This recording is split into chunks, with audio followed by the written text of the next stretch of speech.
오늘 아침에 이제 중등부랑 이제 여러 가지 얘기를 하고 있었는데요. 이제 교회 와서 이제 한 주간 어떻게 지냈는지 얘기를 했습니다. 그때 이제 자유에 대한 주제가 어떻게 얘기가 하다 보니까 그렇게 가게 됐어요. 애들이 요즘 찬양팀 하는데 뭔가 힘든가 봐요. 이제 저 교회에 하루 종일 있어야 되고 뭐 옷도 신경 쓰라고 그러고 막 이런 압박을 많이 받으니까 이제 힘들다고 얘기를 하더라고요. 근데 사실 생각해 보면은 이 중등부가 이 앞에 서는 것도 사실 찬양팀을 다 하는 것도 참 대단합니다. 이게 사실 점심시간에 30분씩 매주 연습하고 2, 4주에 찬양 같이 하라는 거 사실 작년들 같이 하기도 쉽지 않거든요.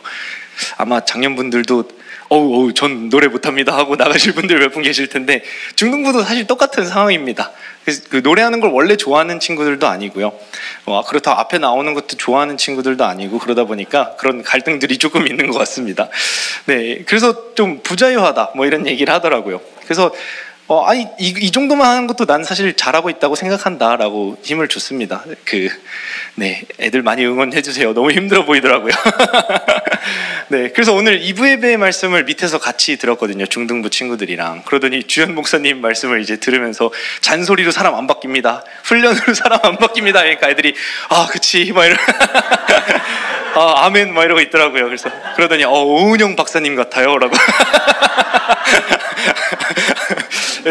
갑자기 막 말씀이 꽂힌다고. 분명히 성령 되게 어려운 내용이었거든요. 애들이 듣기에. 네, 너무 좋았다고 얘기를 하더라고요. 그래서 아멘. 네, 다 합력하여 선을 이뤘구나라고 생각을 했습니다.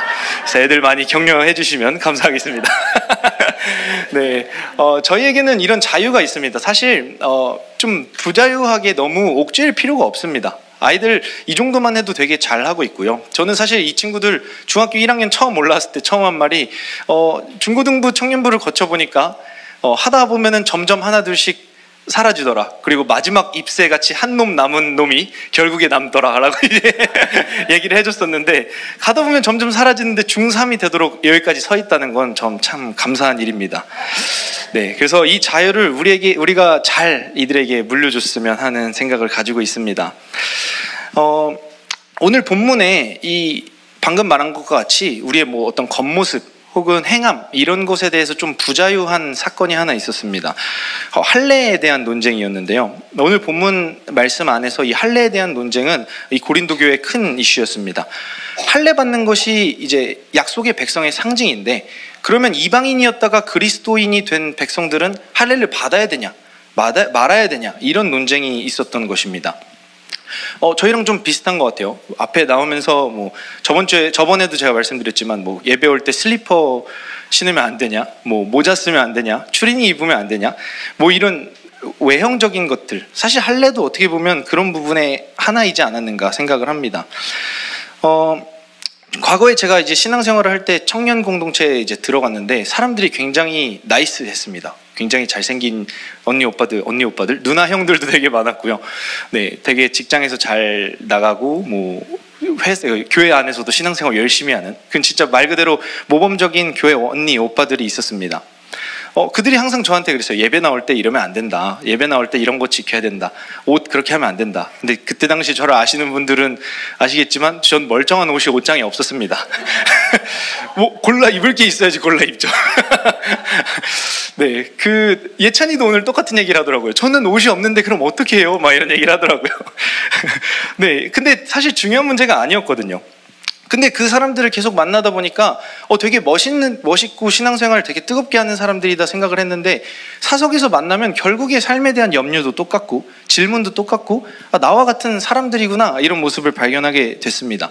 근데 교회만 오면 마치 아무 일도 없었던 것처럼 스위치가 딸깍 켜지면서 한 주간 은혜 안에서 살았습니다. 오늘 정말 주님 주실 은혜가 기대가 됩니다. 이런 모드가 바뀌는 거죠. 그래서 저는 그때 생각했습니다. 참 고생이 많구나. 그래서 저는 생각했습니다. 신앙생활이라는 게 생각보다 자유로운 게 아니구나. 아니, 교회 다니는 사람들은 어쩌면 나보다도 저 자유롭지 않구나.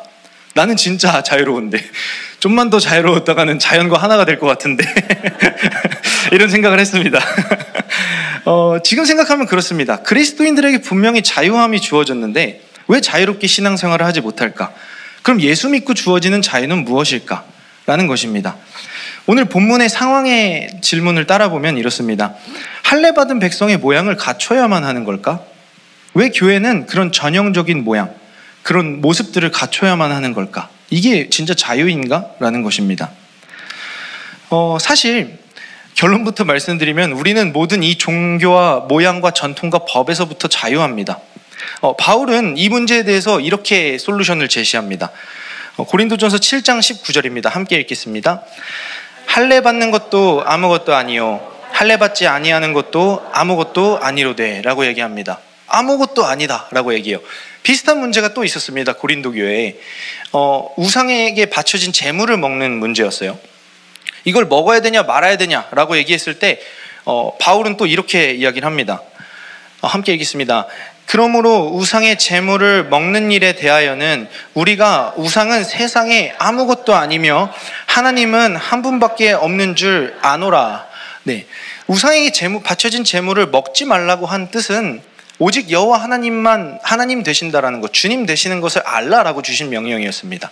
그것을 알면 되는 문제입니다. 그럼 바울은 말합니다. 하나님은 한 분밖에 없는 줄 알잖아. 여호와 하나님 한 분인 거 알잖아.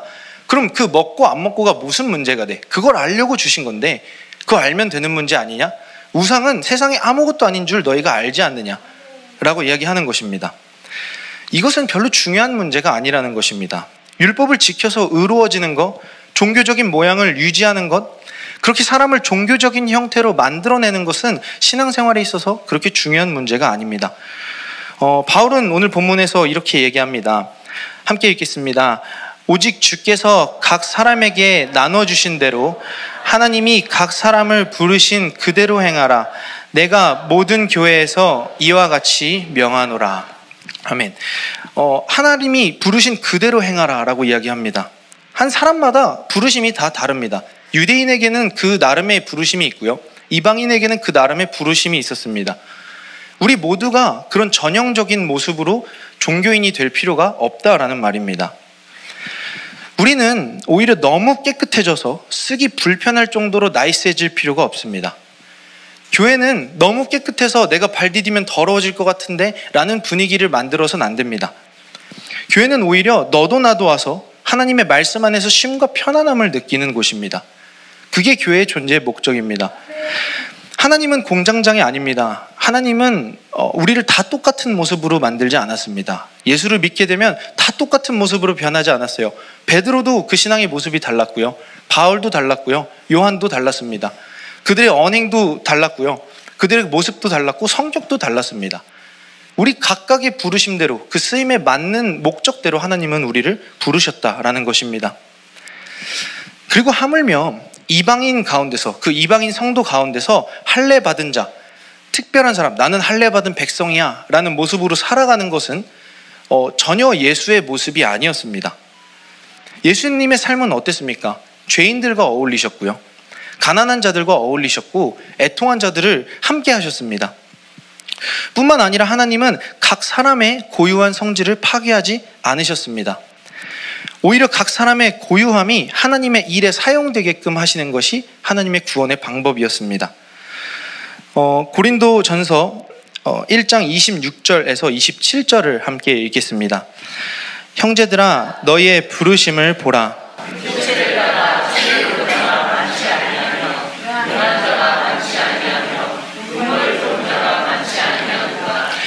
그러나 하나님께서 지혜 있는 자들을 부끄럽게 하시려고 세상의 약한 것들을 택하사 강한 것들을 부끄럽게 하려 하시며. 그 고유함이 심지어 못나고 부족하고 미련할지라도 하나님은 그것을 들어서 사용하신다라는 것입니다. 예수님의 부르심은 그 모든 이들을 구원하는 그 도구로 사용하게 하신다라는 것입니다. 그러니 우리는 다 똑같은 모습으로 부르심을 받지 않았습니다. 그러니 어떠한 특정한 모습이 되는 것에 고생을 할 필요가 없다라는 것입니다. 중요한 것은 어떠한 모습이 되어지는 것이 아니라 하나님의 일이 되어지는 것이 중요합니다.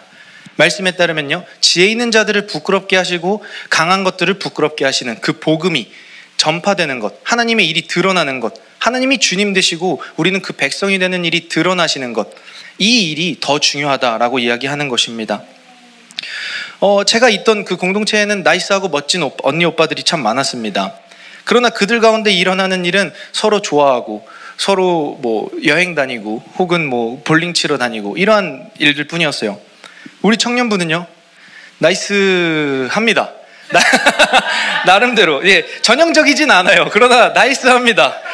나이스하지만 이들 가운데서 전도와 선교의 일이 일어나고 있습니다. 계속 새로운 인물들이 나타나고 선교와 전도를 위해서 힘쓰고 있습니다. 금요예배 끝나고 현서가 저한테 어떤 링크 하나를 주더라고요. 필리핀의 현지 상황과 환경들을 좀 더 잘 알 수 있는 어떤 링크였습니다. 그쪽의 어떤 교통이나 문화나 이런 정보들을 알 수 있는 것들이었어요. 그걸 왜 찾아봤냐면 그들에게 복음 전하기 위해서 찾아봤다라는 것입니다.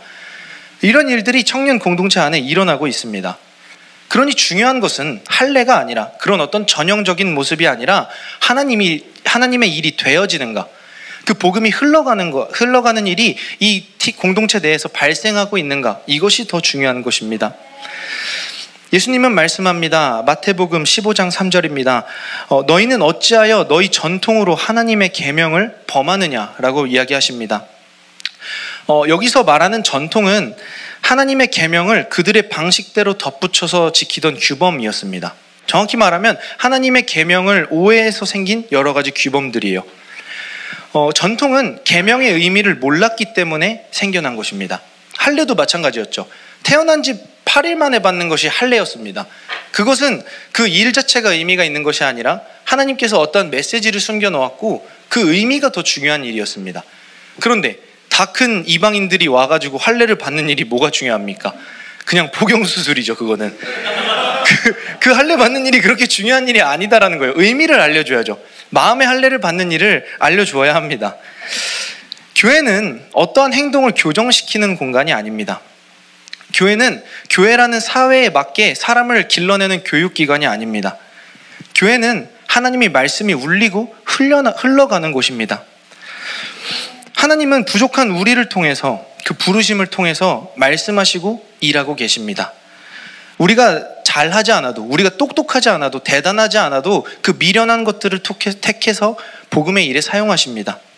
그러니 우리가 무언가 만들어내고 애쓰고 바꿔가면서 어떤 기준에 부합하는 인간이 되기 위해서 발버둥 칠 필요가 없다라는 것입니다. 오늘 본문은 말합니다. 고린도전서 7장 19절입니다. 함께 읽겠습니다. 할례 받는 것도 아무것도 아니요 할례 받지 아니하는 것도 아무것도 아니로되 오직 하나님의 계명을 지킬 따름이니라. 아멘. 이것이 더 중요하다라는 것입니다. 하나님의 계명을 지키는 것이 중요한 것이지, 그 의미를 아는 것이 중요한 것이지, 할례를 받고 안 받고 그 겉모습이나 행함이 중요한 것이 아니다라는 것입니다. 그러나 우리는 이 계명을 지킨다, 말씀을 지킨다, 법을 지킨다라는 그 말 자체가 익숙하지 않습니다. 어떻게 하는지도 모르고 할 수도 없습니다. 그러니 인간의 교훈을 섞는 것입니다. 수많은 전통들을 붙였던 것입니다.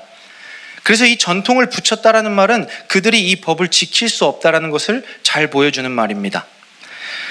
갈라디아서에서 바울은 이 율법을 지키려고 하는 사람들에게 이렇게 이야기합니다. 갈라디아서 5장 3절에서 4절입니다. 내가 할례를 받는 각 사람에게 다시 증언하노니 그는 율법 전체를 행할 의무를 가진 자라. 율법 안에서 의롭다함을 얻으려 하는 너희는 그리스도에게서 끊어지고 은혜에서 떨어진 자로다. 네, 바울은 이렇게 얘기합니다. 이방인들도 할례 받아야지. 너희도 우리와 같은 약속의 백성의 모습을 갖춰야지. 신앙인이라면 마땅히 이래야지 하는 이런 것들. 이 율법을 지키고 그 모양을 지켜야 한다는 이들에게 이렇게 얘기합니다. 그거 다 지킬 거면 율법 다 지켜라. 그것이 거룩이 아니야. 오히려 그것은 그리스도의 은혜에서 멀어지고 그리스도에게서 끊어진 것이다 라고 이야기하는 것입니다. 우리는 이 법에 대해서 착각하는 것 같습니다. 법을 지키면 상을 받고 법을 지키지 않으면 벌을 받고 이 정도로 생각하는 것 같습니다. 무단횡단을 하면 마이너스 1점, 초록불에 건너면 플러스 1점, 손 들고 건너면 추가 점수 1점, 이런 개념이 아니지 않습니까? 법은 사실은 우리의 본성을 너무 잘 알기 때문에 제정된 것입니다. 우리는 법이 없다면 한국 사람들은 아무도 신호를 지키지 않을 것입니다. 차는 영원히 지나가지 못할 거예요. 혹은 차들이 사람을 치고 지나가겠죠. 그렇기 때문에 이 횡단보도와 무단횡단에 대한 법이 있는 것입니다. 이 본성을 너무 잘 알기 때문이에요. 그 도둑질에 대한 법은 왜 있습니까? 없으면 무분별하게 남의 것을 훔칠 테니까, 죽여서라도 갖고 올 것이 사람의 본성이니까, 이 본성을 너무 잘 알기 때문에 법으로 만들어 놓은 겁니다. 식사를 하는 법에 대해서 혹시 들어보셨나요? 식사는 가르쳐주지 않아도 잘 할 수 있습니다. 그게 그냥 본성이기 때문에 법으로 만들어 놓지 않아도 할 수 있는 일이에요. 그러나 이런 것들은 우리의 본성과 맞지 않습니다. 할 수 없는 일입니다. 그렇기 때문에 이 법으로 만들어 놨다라는 것입니다. 그래서 법은 인간의 본성을 잘 압니다. 율법도 마찬가지입니다. 하나님은 인간의 본성을 너무나도 잘 아셨습니다. 그래서 바울은 이렇게 이야기합니다. 함께 읽겠습니다. 그런즉 우리가 무슨 말을 하리요? 율법이 죄냐? 그럴 수 없느니라. 율법으로 말미암지 않고는 내가 죄를 알지 못하였으니 곧 율법이 탐내지 말라 하지 아니하였더라면 내가 탐심을 알지 못하였으리라. 네, 이 율법은 내가 탐심을 가지고 있다는 것을 너무 잘 보여준다는 것입니다. 율법이 탐내지 말라 했는데 내 마음이 너무 탐내고 있는 것을 발견하는 것입니다. 법은 인간의 본성을 너무나도 잘 알고 있습니다. 그러면 생각을 하겠죠. 그러면 왜 도대체 법을 제정하였는가? 그렇게 본성을 잘 알고 있으면 오히려 안 만들어야 우리가 이 법 안에서 자유로울 수 있지 않습니까? 그러나 법이 제정된 이유는 생명을 지키고 보호하기 위해서입니다. 횡단보도 다시 말씀드렸죠. 그냥 길 막 건너면 죽으니까 질서를 만들어 놓은 겁니다. 그렇기 때문에 법이 필요한 것입니다. 도둑질은 안 만들어 놓으면 너도 나도 뺏고 사람들을 죽이는 일이 발생하니까, 그렇기 때문에 법이라는 것이 필요한 것입니다. 우리의 본성을 너무나도 잘 알기 때문에 그 생명을 지키기 위해서 법이 필요하다는 것입니다. 그러니 법보다 중요한 것은 생명입니다. 그래서 법 중에는 이러한 법이 있습니다. 정당방위라는 법이죠. 폭행은 죄입니다. 그러나 내가 맞아서 죽게 생기겠는데 그 법을 지키는 것이 필요합니까? 법 지키게 생겼습니까? 아니죠. 살기 위해서 때렸습니다. 법은 그것을 정당방위라고 얘기합니다. 생명을 지키기 위한 일이었으니까요. 하나 더 생각을 해볼까요? 여러분의 머릿속에 횡단보도를 하나 떠올려 보겠습니다. 지금 신호는 빨간불입니다. 그런데 저 정중앙에 내 자녀가 있다라고 생각을 해보세요. 지금 신호는 빨간불입니다. 그 얘기인 즉슨 도로 신호는 초록불이란 얘기겠죠. 그럼 여러분들은 이 자리에 서서 법을 지키시겠습니까? 생명을 지키시겠습니까? 당연히 생명입니다. 법은 생명을 지키고 구하고 보호하기 위해서 있는 것이 법입니다. 그런데 종교는 이 당연하고 간단한 상식을 깨트려 버립니다. 생명이 아니라 법과 전통을 더 중요하게 여기는 것입니다. 우리는 종교인이 아닙니다. 우리는 생명을 주어서 사람을 살리는 그리스도인입니다. 우리는 서로 사랑하라라는 새 계명을 받은 그리스도인들입니다. 법 이전에 생명이 더 중요하고 우리는 그 생명을 위해서 사는 것입니다. 바울은 말합니다. 갈라디아서 5장 6절입니다. 함께 읽겠습니다. 그리스도 예수 안에서는 할례나 무할례나 효력이 없으되 사랑으로서 역사하는 믿음뿐이니라. 아멘. 네, 바울은 이 할례의 논쟁에 대해서 이렇게 답합니다. 할례나 무할례나 중요한 것이 아니다. 법이 뭐가 중요해? 중요한 것은 사랑이다. 그 사랑이 하는 일이 무엇이냐면 생명을 살리고 보호하고 지키는 일이야. 우리가 그것을 보고 그것을 기다리는 것, 이것이 우리가 그리스도인으로서 마땅히 해야 될 일이라는 것입니다. 우리에게 가장 중요한 것은 법을 지키는 것이 아니라, 말씀을 지켜서 살아내는 것이 아니라 사랑, 그 곧 생명을 살리는 일입니다. 하나님의 생명이 사람을 살리는 역사, 그것을 기다리는 것이 믿음입니다. 하나님의 신실한 사랑 앞으로 달려나가는 일이 그리스도인이 마땅히 해야 될 일이라는 것입니다. 생각해보면 종교는 항상 옳고 그름과 선과 악과 해야 될 것, 하지 말아야 될 것을 나눕니다. 그러나 성경 속에서 옳고 그름을 나누고 선악을 나누고 해야 될 것, 하지 말아야 될 것을 스스로 나눌 때가 하나님과 가장 멀어진 때였습니다. 선악과가 그랬죠. 내 스스로 선과 악을 나누는 사건이 죄의 시작이었습니다. 그때가 가장 죄 가운데 깊숙이 머물던 때였습니다. 그러니 법을 지킨다는 것은 그것을 의미하는 것이 아닙니다. 우리는 법을 지켜야 된다, 전통과 규범을 지켜야 된다라는 그 종교의 눈이 멀어서 생명을 잃어버리는 일을 멈춰야 합니다. 우리는 종교가 아니라 생명을 향해서 달려나가야 합니다. 법을 지키고 내가 의인 되고 훌륭한 사람 되고 좋은 신앙인이 되는 것에 목숨 거는 것이 아니라 생명을 살리는 일에 전속력으로 나아가야 합니다.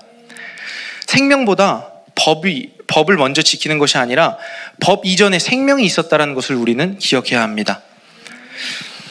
그래서 성경은 이 생명보다 법을 지키는 게 우선시 된 것을 외식이다라고 이야기를 합니다. 초대교회에 이와 관련된 사건이 하나 있었습니다. 함께 그 사건 보도록 하겠습니다. 함께 읽겠습니다. 게바가 안디옥에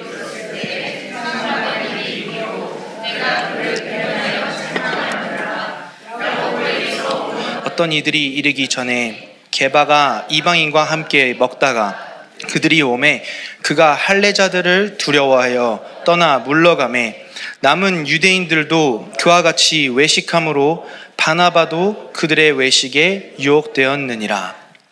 네, 이 사건을 이야기를 합니다. 이 게바, 베드로죠. 이 베드로가 이방인들과 같이 식사를 하고 있었습니다. 그런데 그 식사를 하던 도중에 할례 받은 무리들, 이 그리스도 안에서 할례를 받아야 한다고 주장하는 이들이 오니까 도망을 간 사건입니다. 지금 베드로가 무슨 일을 한 거냐면 생명보다 법을 우선적으로 생각했던 것입니다. 그럼 남겨진 이방인들은 어떻게 했을까요? 베드로가 도망가고 같이 식사하던 이방인들은 뭐라고 생각했을까요? 억울했겠죠. 화가 났겠죠. 상처받았겠죠. 그리고 우리도 할례를 받아야 되는 건가? 우리도 그러한 모양을 갖춰야 되는 건가? 라고 생각하지 않았겠습니까? 그래서 바울이 어떻게 했냐면 대면하여서, 성격 참 불같습니다. 대면하여서 찾아가서 얼굴 맞대고 그 자리에서 책망했다라고 이야기를 합니다. 그리고 바울은 얘기해요. 이것이 외식이다라고 이야기합니다. 그들이 복음을 오해하게 만들었다는 것입니다. 그들이 구원을 오해하게 만들었다는 것입니다. 그들은 이 사건을 통해서 그럼 나도 저 모양을 갖춰야 되는 것이구나, 나도 그러면 저 법을 지켜야 되는 것이구나, 그래야 내가 믿음이 있구나라고 오해하게 된 것입니다. 생명보다 법을 우선시하게 지키는 것, 이것이 외식입니다. 우리의 전도도 한번 생각을 해봐야 됩니다. 우리의 전도는 이런 종교적 모양을 남기는 것이 아니라 그리스도의 복음을 남기는 일이어야 합니다. 우리는 이미 종교에서 자유케 되었습니다. 복음은 우리 보고 깨끗하게 되라고 요구하지 않습니다.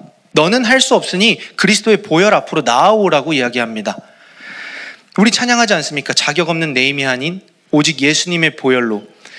그 찬양 안에서도 말했듯이 우리에게 자격이 있는 것이 아니라 그리스도의 보혈 앞으로 나아올 때 우리는 의롭다 칭함을 받는 것입니다. 우리는 이러한 복음을 남겨야 합니다. 종교적 모양을 남기는 것이 아니라 그리스도의 보혈로 자유케 되었다라는 진리를 남겨야 합니다. 그러니 우리는 그들에게 다시 종교의 굴레를 씌우는 일을 멈춰야 합니다. 겉모양이 중요한 것이 아닙니다. 하나님의 말씀을 사랑하고 갈망하는가가 중요합니다. 오늘 예찬이가 얘기하더라고요. 자기 나름대로 최선을 다하고 있다라고 이야기를 합니다. 나름 그래도 선교도 갔다 왔고 다음 선교도 너무 다시 가고 싶은데 내가 이것마저 안 하면 내가 선교하는 게 무슨 의미가 있나 라는 생각이 들어서 나름의 최선을 다하고 있다라고 얘기를 하더라고요. 그 마음이 있으면 됐다라고 얘기했습니다. 이거 아니겠습니까? 법을 지키는 것이 뭐가 중요합니까? 생명의 반응이 있는가, 생명 활동을 하고 있는가가 중요한 것입니다. 예수님도 이 바리새인과 서기관들을 향해서 이 똑같은 외식이란 말을 사용합니다. 여러분, 외식하는 사람들의 특징이 무엇인지 아십니까? 외식하는 사람들의 특징은 세상 속에 들어가지 않고 그들과 섞이지 않는다라는 것입니다. 그들은 항상 성전 안에 있었습니다. 성전 안에서 나는 특별한 존재라고 생각했습니다. 나는 이렇게 훌륭한 제사, 훌륭한 예배를 드리고 있다라고 생각했습니다. 그러나 예수님은 뭐라고 얘기하시냐면 그 성전을 헐라라고 이야기하십니다. 요한복음 2장 19절입니다. 함께 읽겠습니다. 예수께서 대답하여 이르시되 너희가 이 성전을 헐라 내가 사흘 동안 일으키리라. 네, 그들은 이것을 프라이드로 여겼습니다. 그 성전 안에서 자신이 얼마나 의로운 사람인가를 가지고 있었습니다. 그러나 예수님은 이 성전을 헐어버려라 라고 이야기하십니다. 근데 이것은 갑자기 하신 말씀이 아닙니다. 구약의 마지막 책인 말라기에서 하나님은 이 하나님을 떠난 이스라엘 백성들에게 이렇게 얘기하십니다. 그들은 헛된 제사를 드리고 있었거든요. 제사의 의미는 다 사라졌고요. 그냥 행위로 형식적이고 모양만 남은 제사를 드리고 있었습니다. 그때 하나님이 이렇게 말라기에서 이야기를 하세요. 함께 읽겠습니다. 만군의 여호와가 이르노라 너희가 내 제단 위에 헛되이 불사르지 못하게 하기 위하여 너희 중에 성전문을 닫을 자가 있었으면 좋겠도다. 내가 너희를 기뻐하지 아니하며 너희가 손으로 드리는 것을 받지도 아니하리라. 문을 닫는 사람이 있었으면 좋겠다. 이 성전 문 닫아버리고 싶다라고 이야기합니다. 의미는 없고 그 모양만 남은 그들의 신앙을 지적한 것입니다. 구원하기 위해서 만든 그 성전에 자기네들끼리 만들어서 스스로 의롭다함을 자랑하고 죄인들은 발도 못 붙이게 된 이 형식적인 제사, 그것이 보기 싫어서 문을 닫고 헐라라고 말씀하고 계신 것입니다. 이것을 외식이라고 하는 것입니다. 생명은 안중에도 없고 하나님한테는 관심도 없고 긍휼함과 회개도 없고 생명 없는 이들을 향해서 애타는 마음도 없는 그 성전, 이것이 오히려 하나님 앞에 나아오려고 하는 자들에게 방해가 되고 걸림돌이 되는 것입니다. 이들이 성전을 화려하게 짓고 더 거룩해 보이고 의로워 보일수록 죄인들은 더 성전 안으로 들어올 수가 없습니다. 우리는 이것을 기억해야 합니다. 예수님은 그런 법을 지키는 것에 급급한 기형적인 성전을 헐고 새 언약의 성전을 다시 지으시겠다라고 말씀하십니다. 진짜 하나님이 거하시는 생명을 위한 성전을 지으시겠다라는 것입니다. 그 바울은 그 성전에 대해서 이렇게 얘기합니다. 고린도전서 3장 16절입니다. 함께 읽겠습니다. 너희는 너희가 하나님의 성전인 것과 하나님의 성령이 너희 안에 계시는 것을 알지 못하느냐. 예수께서 세우신 새 성전이 바로 이것입니다. 성전은 어떤 건물이 아닙니다. 사람들이 직접 찾아오고 더러운 이들은 밖에서만 참여하는 그런 형식적인 옛 언약의 성전이 아니라 이제는 성령이 그 사람들 안에 계시고 그 사람들과 함께 가시며 그 다른 죄인들을 위해서 그리스도의 보혈을 흘려보내는 새로운 성전을 지으시겠다라는 것입니다. 그러니 우리는 이 똘똘 뭉쳐서 멋진 교회를 만들어내는 것, 다시 그 법과 전통, 그 모양을 남기는 예배를 만들어내는 그러한 성전이 아니라 이 성전이 그 복음을 들고 밖으로 나가는 성전입니다. 그 죄인들을 오지 못하게 막는 성전이 아니라 죄인들과 함께 어울리고 죄인들에게 찾아가는 성전이 되었다라는 것입니다. 성령이 거하시는 성전으로 보냄을 받아 생명을 살리는 것, 이것이 우리의 부르심이었습니다. 성경에 보면 성령 받기 이전의 제자들에게는 그냥 제자들이라고 부릅니다. 그들은 그냥 가르침을 받는 사람들이었습니다. 그러나 성령을 받고 난 이후에 그들은 사도라고 불리게 됩니다. 사도의 뜻이 무엇입니까? 사도는 아포스톨로스, 보냄을 받은 자라는 뜻입니다. 그들이 생명을 살리는 일에 보냄을 받았다라는 것입니다. 그 생명을 살리기 위해서 모든 시간과 물질과 에너지와 돈을 쓴다라는 것입니다. 그것을 위해서 때로는 해야 될 때도 있고 하지 말아야 되는 것도 있습니다. 아까 횡단보도 말씀드렸죠. 모범을 위해서 신호를 지켜야 할 때도 있습니다. 그러나 위험에 빠진 이가 있으면 그 법을 떠나서 그 생명을 살리는 일이 우선시 되어야 합니다. 우리는 뭘 하고 하지 않고에 집중하는 것이 아니라 생명을 살리는 일에 집중해야 합니다. 이제 우리의 기준은 생명이 된 것입니다. 사랑이 우리의 새로운 기준이 된 것입니다. 네, 정리하면 옛 언약 속 성전은 사람들이 성전으로 모이는 방식이었습니다. 그래서 그 성전은 거룩해 보이고 의로워 보이고 깨끗해 보였습니다. 그러니 부정한 사람들과 죄인들은 들어올 수가 없는 것이었습니다. 그러나 새 언약의 성전은 성령이 거하시는 곳입니다. 성령이 거하시는 성도들입니다. 이 성전은 그들이 오지 못하게 막는 것이 아니라 우리가 이 복음을 들고 나아가는 성전입니다. 부정한 사람들과 죄된 사람들과 병든 이들을 향해서 가는 성전입니다. 그래서 이 성전은 생명이 더 우선시되는 성전입니다. 법과 전통이 아니라 생명의 성령의 법이 중요한 성전이 바로 우리입니다. 그래서 이 교회는 법과 질서와 전통이 아니라 그 너머에 있는 생명을 바라보아야 합니다. 바울은 이야기합니다. 고린도전서 9장 19절에서 23절인데 19절 말씀 먼저 보면 내가 모든 사람에게서 자유로우나 스스로 모든 사람에게 종이 된 것은 더 많은 사람을 얻고자 함이라 라고 이야기합니다. 내가 이 법과 전통, 이 모든 사람의 규례와 전통에서 자유롭다.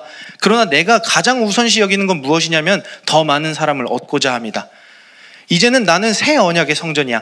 나는 생명을 살리는 것이 나의 가장 중요한 일이다 라고 이야기하는 것입니다. 그래서 뒤에 이렇게 길게 얘기합니다. 줄여서 제가 전달드리면 유대인을 전도할 때는, 유대인들을 상대할 때는 난 유대인의 모습으로 간다. 법이 없는 자들에게, 이방인들에게 갈 때는 나는 이방인의 모습으로 간다. 약한 자들에게 갈 때는 나는 약한 자의 모습으로 간다라는 것입니다. 약한 자에게 가서 나는 예수 믿었더니 이러한 큰 일을 겪었고 대단해졌고 나는 의로워졌고 깨끗해졌어 라고 하면 그 약한 사람과 아픈 사람과 병든 사람은 침울해할 수밖에 없습니다. 너무 대비되니까요. 깨끗한 곳에는 발 들이기가 애매하니까요. 그러나 약한 자들에게 갈 때는 나는 약한 모습으로 간다라는 것입니다. 당신의 그 모습이 나한테도 있습니다. 그러니 너무 낙담하지 마세요. 나도 똑같이 두렵고 나도 똑같이 약한 사람입니다. 우리는 스스로 의로워 보이고 거룩해 보이는 성전이 아니라 그 대상에 필요한 모습으로 가야 하는 성전입니다. 그러니 나는 무엇을 해도 되고 안 해도 되는 자유를 가졌다. 내 겉모습은 중요하지 않다. 살리는 일이면 하고 죽이는 일이면 안 한다. 내 기준은 생명이지 법이 아니다. 이 말씀을 하고 계시는 것입니다. 내가 오직 중심에 주는 것은 무엇이냐면 마지막 절이죠. 내가 여러 사람에게 여러 모습이 된 것은, 내가 이 여러 모습으로 찾아간 것은 아무쪼록 몇 사람이라도 구원하고자 함이니 라고 이야기합니다. 이것이 그리스도인의 가장 중요한 가치고 자유가 되어야 합니다. 우리는 우리 성전을 삐까뻔쩍하게 닦는 일을 멈추어야 합니다. 나는 죄 안 짓고, 나는 깨끗하고, 나는 이것도 끊었고, 나는 저것도 해냈고, 이러한 자랑을 멈춰야 합니다. 그러한 성전에는 죄인들과 가난한 이들이 와서 쉴 수가 없습니다. 그들은 들어올 자격이 없는 것입니다. 교회가 종교적 모양에 집착하게 되면 결국 다시 옛 성전으로 돌아갈 수밖에 없는 것입니다. 우리가 중요하게 여겨야 할 것은 복음에 참여하는 일입니다. 아무쪼록 몇 사람이라도 구원하고자 함이니 이것이 우리의 마음이 되어야 합니다. 생명을 살리는 일이면 하고, 생명을 살리는 일이 아니면 하지 않는 것이 우리의 새로운 기준입니다. 우리는 성령이 거하시는 성전이 되어서 구원의 일에 참여하는 사람들입니다. 우리는 성령 안에서 이 특권과 기쁨과 권능을 누리는 것입니다. 생명이 가장 우선시되기에 우리는 모든 종교적 전통과 법으로부터 자유하게 된 것입니다. 오늘 본문에 바울은 말합니다. 고린도전서 7장 22절에서 23절입니다. 주 안에서 부르심을 받은 자는 종이라도 주께 속한 자유인이요, 또 그와 같이 자유인으로 있을 때에 부르심을 받은 자는 그리스도의 종이니라. 너희는 값으로 사신 것이니 사람들의 종이 되지 말라라고 이야기를 합니다. 여기서 말하는 종이라는 단어는 둘로스라는 말을 사용합니다. 그래서 정확한 번역은 종이 아니라 노예라는 말이 더 정확합니다. 근데 부르심을 받은 자는 그리스도의 노예다. 뭔가 이상하죠. 뭔가 시어머니 같은 그리스도를 모시면서 야, 이건 국이 짜다, 막 이런 잔소리 들을 것 같고 네, 그런 눈치 보는 모습이 아닙니다. 굳이 이 둘로스란 단어, 노예란 단어를 사용한 이유는 이 종은 값을 주고 고용한 일꾼입니다. 비즈니스 관계예요. 그러나 노예는 그 값을 주고 산 겁니다. 내 소유다라는 의미에서 이 둘로스다라는 말을 쓴 겁니다. 이 둘로스는 그래서 주님의 소유다. 넌 내 것이야. 내가 내 뜻을 위해서 너를 샀다. 내가 영원히 너랑 함께 할 거야 라는 이 소유를 뜻하는 것입니다. 그래서 주님이 일하시고 주님이 값을 지불하여서 사셨다라고 해서 우리가 그리스도의 종, 그리스도의 노예다라고 이야기하는 것입니다. 둘로스, 이것이 바로 교회의 정체성입니다. 우리의 소유됨은 그러니까 우리의 어떤 행함이나 의로움과 깨끗함으로 되어지는 것이 아닙니다. 그래서 우리는 기억을 해야 합니다. 우리에게 주신 자유는 내가 아니라 주님에게로부터 온다라는 것입니다. 우리는 생각해 봐야 합니다. 악독한 주인 밑에 있는 노예가 자유로워질 수 있는 방법이 무엇이 있습니까? 일을 잘하면 됩니까? 착하면 됩니까? 똑똑하면 됩니까? 그렇죠, 도망가야죠. 맞습니다. 새로운 좋은 주인을 만나야 합니다. 그래서 오히려 약간 멍청해야 됩니다. 그러니까 쓸모없어서 빨리 버려지죠. 전 그래서 군대 가기 전에 이런 얘기 많이 들었습니다. 가서 너무 열심히 하지 마. 괜히 열심히 하면 말뚝박으라는 소리나 들어. 영원히 노예가 되는 거야. 그래서 우리는 오히려 이 악독한 세상에 조금 둔해야 합니다. 우리를 부품처럼 굴리고 이 세상의 수레바퀴를 굴리기 위해서 굴리는 이 세상 가운데서 자유로워질 수 있는 방법은 새로운 주님이 나를 위해서 값을 지불할 때입니다. 아니, 이미 주님은 십자가에서 죽으시고 부활하심으로 우리에게 값을 지불하셨습니다. 그러니 우리가 할 것은 무엇이냐면 그 주님께서 지불한 값이 무엇인지, 그 은혜가 무엇인지 깨달아 알아 믿는 것입니다. 우리는 그것을 믿을 때 자유를 경험하게 되는 것입니다. 내가 뭔가 의로워지고 깨끗해지고 법을 지키고 전통을 잘 지켜서 의로워지고 자유로워지는 것이 아니라 주님께서 우리를 사셨을 때, 내가 주님의 소유가 되었을 때 우리는 이 자유를 경험하게 되는 것입니다. 네, 두 번째는 우리의 자유는 나의 모든 주권과 욕망을 포기하면서 나온다라는 것입니다. 세상이 말하는 자유는 우리의 모든 주권을 사용하여서 모든 욕망을 이루는 것이 자유라고 이야기합니다. 그러나 그 모든 욕망을 이룬다고 해서 우리의 자유가 충족되는 것이 아닙니다. 아까 말씀드렸던 그 둘로스라는 단어를 쓰던 당시의 철학자들은 자유라는 것에 대해서 이렇게 생각했다고 합니다. 자유라는 것은 매 순간 생기는 욕구를 다 채우지 않아도 이성적으로 생각할 수 있는 것이고, 외부에 일어나는 일과 상관없이 내 마음을 유지할 수 있는 상태다. 쉽게 말하면 내 욕구를 다 채우지 않아도, 그 어려운 일을 다 해결하지 않아도 이성적으로 충분히 판단할 수 있는 것이 자유고, 내가 아무리 어렵고 힘든 일이 일어나도 내 마음을 유지할 수 있는 것이 자유다라는 것입니다. 근데 그럴 수 있는 사람이 있을까요? 없죠. 그래서 그 당시 철학자들은 뭐라고 생각하냐면 모든 인간은 둘로스다라고 생각을 했다고 합니다. 모든 인간은 어딘가에 묶여있는 노예다라고 생각을 했다는 거예요. 이 철학자들도 알았다는 것입니다. 인간은 스스로 자유로워질 수 없다. 욕망을 이룰 수 없고 그 모든 문제가 해결된다고 해서 우리에게 자유가 얻어지는 것이 아니다라는 것입니다. 결국 인간이란 존재는 어딘가에 항상 묶여있는 노예와 같은 존재라는 것입니다.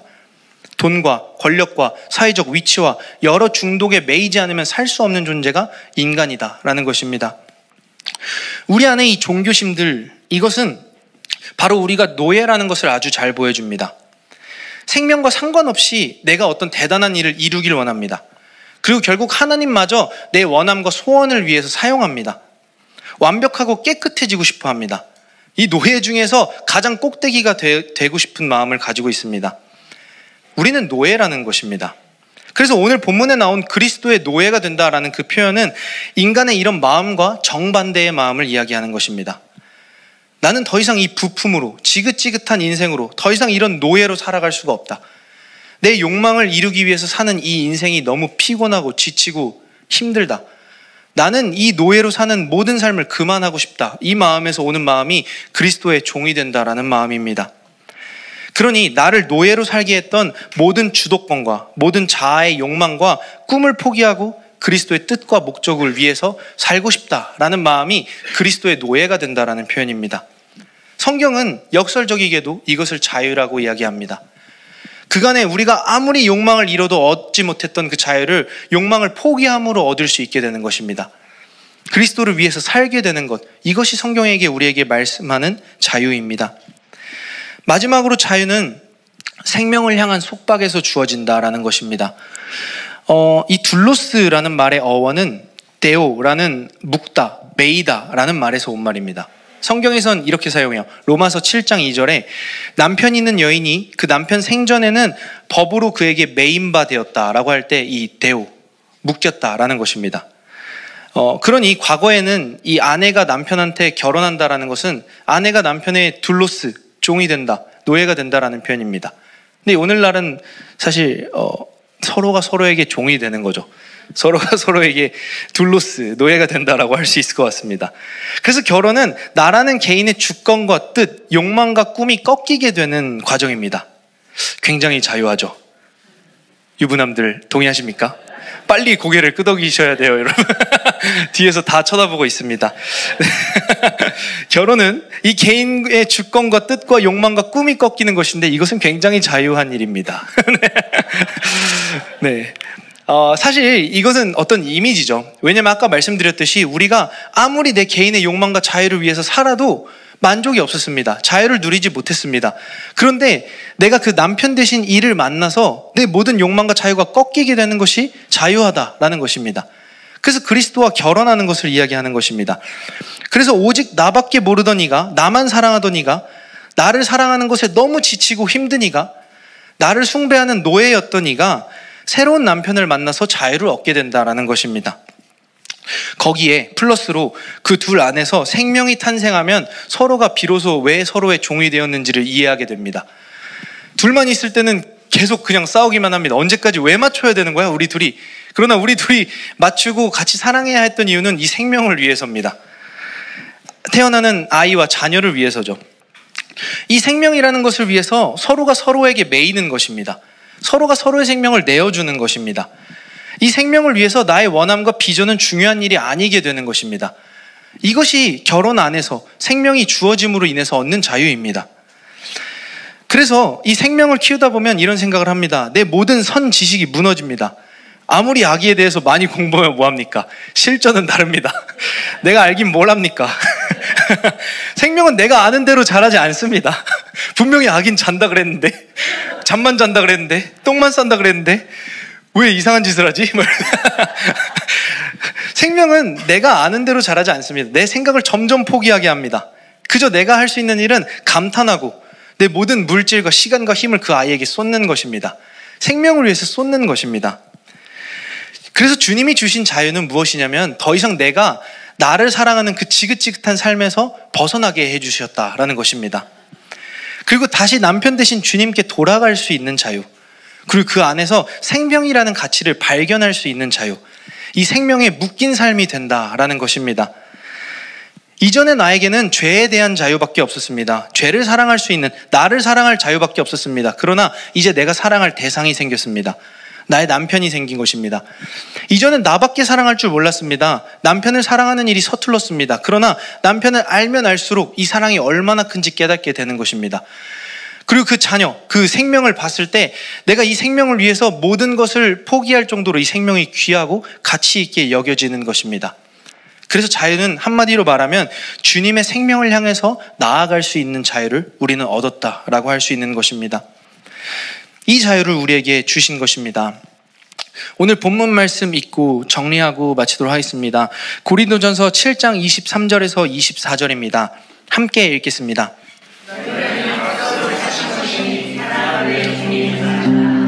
형제들아, 너희는 각각 부르심을 받은 그대로 하나님과 함께 거하라. 아멘. 우리는 부르심을 받은 그대로 하나님과 함께 사는 성전입니다. 성령 하나님이 거하시는 성전입니다. 그래서 이 성전은 이전의 법과 전통이 가득해서 죄인들은 함께 할 수도 없는 그런 성전의 모습으로 이 땅을 살아가는 것이 아닙니다. 그 비상식적인, 생명보다도 법을 지키라는 비상식적인 종교의 성전을 폐하시고 성령으로 새롭게 세우신 성전입니다. 이제 그 성전은 세상 가운데로 보내집니다. 그들과 함께 어울리게 하시고 약한 자의 모습으로 드러나게 하시고 죄인된 마음을 통감하게 하시고 그들에게 긍휼함을 베풀게 하십니다. 그 생명을 살리는 구원의 일에, 아무쪼록 몇 사람이라도 살리는 그 구원의 일에 우리를 동참시키시는 것입니다. 우리에게 주신 자유는 예수의 소유로 살게 하신 자유입니다. 그러므로 우리의 자유는 성령 안에서 예수께 나아갈 수 있는 자유입니다. 그리고 어떠한 환난과 어려움과 우리의 모든 시험 가운데서도 예수를 선택하고 그 생명을 위해서 살 수 있게 하는 자유입니다. 우리는 완전하기 때문에 교회인 것이 아닙니다. 예수께서 값을 지불하셨기 때문에, 우리를 소유하시기로 작정하셨기 때문에 우린 교회가 된 것입니다. 그러므로 우리는 이전의 삶의 방식에도 매이지 않고 법과 전통에도 매이지 않으며 종교적 모범으로부터 자유합니다. 우리는 그저 이 말씀 따라 부르심을 받은 그대로 각각의 부르심에 따라 그 생명을 주목하며 사는 것이 이 교회에게 맡겨진 일입니다. 다만 몇 사람이라도 구원하는 그 일을 위하여 우리는 하나님 앞에, 말씀 앞에 나오는 것입니다. 내가 의롭고 깨끗해지고 거룩해져서 죄인들은 발도 못 디딜게 만드는 그러한 성전이 되는 것이 아니라 오히려 그들 가운데 걸어가기 위해서, 그들과 함께하기 위해서, 그들을 우리 성전 안으로 데려오기 위해서 우리는 이 말씀 앞에 나오는 것입니다. 그렇기 때문에 우린 다시 남편 되신 주님을 선택하고 우리의 생명을 위해서 우리의 모든 삶을 바치며 모든 생명을 위해서 우리의 삶을 정진하면서 나아가는 것입니다. 이것이 우리에게 주어진 자유라는 것입니다. 이 시간 함께 기도했으면 좋겠습니다. 우리는 마지막 세대를 살고 있습니다. 그 안에서 정말 이 수많은 다음 세대들이 우리를 바라보고 있습니다. 우리는 그들에게 어떠한 것을 물려주어야 합니까? 종교적 전통입니까? 법과 그들을 올가매는 올무입니까? 아니면 그리스도의 보혈입니까? 우리가 말씀으로 나아가는 이유는 스스로 거룩해지고 깨끗하게 하고자 함이 아닙니다. 우리가 말씀으로 나아가고자 하는 이유는 우리 주님을 더욱 사랑하고 그 생명에 묶인 바 되어서 이 인생을 살아나가게 하기 위함입니다. 수많은 다음 세대들에게 우리는 자유를 물려줘야 합니다. 그리스도를 사랑하고 그리스도와 함께 그 생명을 위해서 일하는 그 일을 우리는 보여주어야 합니다. 그것은 말로 이루어지지 않습니다. 우리의 삶을 통해서 그들에게 전달될 것입니다. 우리가 성령이 거하시는 그 성전으로 살아갈 때 정말 그 죄인들과 함께 어울리고 약한 자의 모습으로 이 땅 가운데서 그 긍휼함을 전달하고 복음을 전달할 때 그들은 우리를 주목할 것입니다. 그러니 주님, 오늘 이 시간 우리가 기도했으면 하는 것은 우리가 생명의 성령의 법이 거하시는 새 성전, 새 언약의 성전이 되기를 기도했으면 좋겠습니다. 종교의 옛 언약, 그 모범과 모양과 법과 올무가 아니라 그리스도의 복음, 그 자유함을 드러내는 새 성전으로 이 땅을 살아가기를, 이 다음 세대를 위해서 살아가기를 우리 이 시간 함께 기도했으면 좋겠습니다.